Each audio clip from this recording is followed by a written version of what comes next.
सो हे WhatsApp guys, तो dear friends उपस्थित हो चुका हूँ फिर से एक न्यू वीडियो के साथ। तो दोस्तों आज की इस वीडियो में एक्सरसाइज 1.1 से क्वेश्चन नंबर 6 करेंगे। क्या बोल रहा है question, explain why 7 into 11 into 13 plus 13 and 7 into 6 into 5 into 4 into 3 into 2 into 1 plus 5 are composite number. हमें एक्सप्लेन करना है क्यों ये नंबर एंड ये नंबर कंपोजिट नंबर है। तो आप लोग सबसे पहले जान लीजिए बेसिकली कंपोजिट नंबर कहते किसे हैं। तो देखो, कंपोजिट नंबर बेसिकली वो नंबर होते हैं जिसके दो से ज़्यादा फैक्टर होते हैं। जैसे कि यहाँ पास हमने दिया एग्जांपल 22। तो 22 के दोस्तों दो से ज़्यादा फैक्टर हैं। एक बार हम इसको कंक्लूड कर लेते हैं कैसे। देखो 22 एक तो ये खुद से डिवाइड होगा एंड एक ये खुद से होगा, ठीक। इसके बाद ये 11 से भी हो सकता है, ठीक है, ये 2 से भी हो सकता है ना। तो इस तरीके से एक कंपोजिट नंबर बन सकता है। और भी नंबर से ये हो सकता है, इट मे बी, ठीक, एंड नहीं भी हो सकता। अब देखो यहाँ पास हम ले रहे हैं जैसे कि 4। तो 4 भी एक कंपोजिट नंबर, बिकॉज ये 4 खुद से डिवाइड होगा एंड 1 से भी डिवाइड होगा एंड ये 2 से भी डिवाइड होगा। तो जो नंबर दो नंबर से ज़्यादा डिवाइड हो जाते हैं उसे हम कंपोजिट नंबर कहते हैं। प्राइम नंबर जस्ट इसका उल्टा होता है। प्राइम नंबर बेसिकली उस नंबर कहते हैं जिसके सिर्फ दो ही फैक्टर होते हैं, मतलब जो सिर्फ दो ही नंबर से डिवाइड होता है। एक तो वो खुद एंड दूसरा एक, ठीक, मतलब एक। चलिए तो हम क्वेश्चन करते हैं स्टार्ट। क्वेश्चन में सिंपली कुछ नहीं करना है, बस हमें इसको प्रूफ करना है कि कंपोजिट नंबर है। कंपोजिट नंबर है लेकिन हमें प्रूफ करना है ये क्यों है कंपोजिट नंबर। तो यदि हम प्रूफ कर देते हैं कि इसके दो से ज़्यादा फैक्टर हैं तो ये कंपोजिट नंबर है, बस सिंपल। तो हम सबसे पहले क्वेश्चन लिख लेंगे एंड यहाँ पास दोस्तों हम देख पा रहे हैं कि यहाँ पास 13 जो है कॉमन दिख रहा है। तो हम इसको 13 पे यहाँ पास हम कॉमन ले लेते हैं, ठीक है। सॉल्यूशन कर रहा हूँ मैं। तो यहाँ पास हम 13 कॉमन लेते हैं एंड 7 इंटू 11, यहाँ पास 13 हमने कॉमन लिया तो यहाँ पास हो जाएगा दोस्तों 1, क्योंकि 13 1 13 एंड यहाँ पास प्लस का हो जाएगा 1, ठीक। उसके बाद इसको हम फर्दर सॉल्व कर लेते हैं। तो इसको हम सॉल्व करेंगे 77 आएगा एंड इसके बाद इसको हम इंटू करेंगे 1 से, तो 77 एंड प्लस 78। तो यहाँ पास हमारे पास जो है 78 आ जा रहा है, ठीक।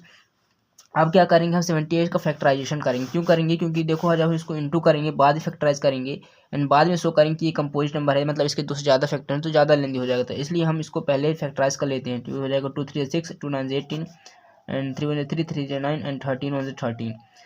तो यहाँ पर दोस्तों देख पा रहे हैं 13 इंटू 2 इंटू 3 इंटू 13 इंटू 1, ठीक। इसको हम ऐसे भी कर लेते हैं।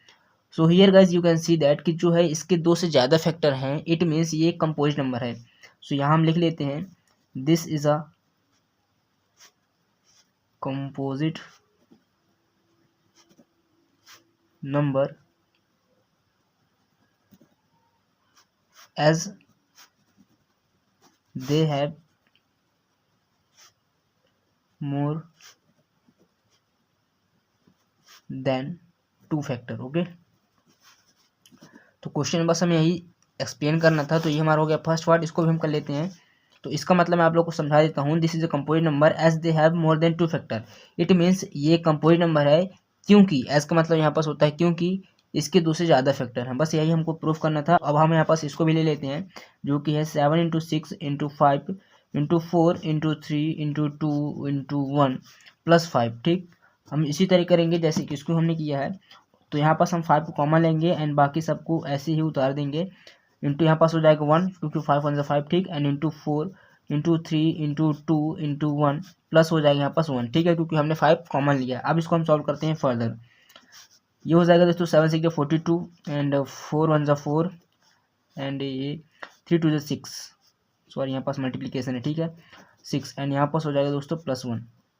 इसको हम लोग सॉल्व कर लेते हैं। तो हो जाएगा दोस्तों 42 एंड हो जाएगा 24 एंड प्लस 1। इसको भी हम फर्दर सॉल्व करते हैं।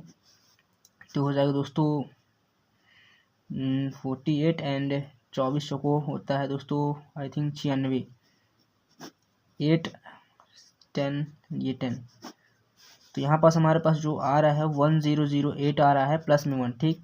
इसको भी हम सॉल्व कर लेते हैं। 5 1009 आएगा। तो यहाँ पास गाइस मैं आप लोग को बता दूं कि जो 1009 है, तो यहाँ पास मैं आपको बताना चाहता हूँ कि जो 1009 है ये फैक्टराइज फर्दर नहीं होगा क्योंकि ये एक ऑलरेडी प्राइम नंबर है। तो जो नंबर प्राइम होते हैं उसको फैक्टराइज करना बहुत ही ज़्यादा कठिन हो जाता है क्योंकि वो सिर्फ दो ही नंबर से कटते हैं। एक तो वो खुद एंड दूसरा वो एक से, मतलब खुद एंड एक से, ठीक है। तो यहाँ पास हम इसको ऐसे लिख सकते हैं 1009। तो यहाँ पास गाइस हमारे पास सिर्फ दो ही फैक्टर आ रहे हैं, तो हम कैसे इसको प्रूव करें कि कंपोजिट नंबर है। तो यहाँ पास हम इंटू 1 लिख सकते हैं क्योंकि 1 सबका फैक्टर होता है, ठीक है। इस टाइप से दोस्तों ये वाला क्वेश्चन हमारा क्या हो जाता है, कंपोजिट नंबर भी हो जाता है। तो यहाँ पास हम फिर से लिख लेते हैं this number is also a composite number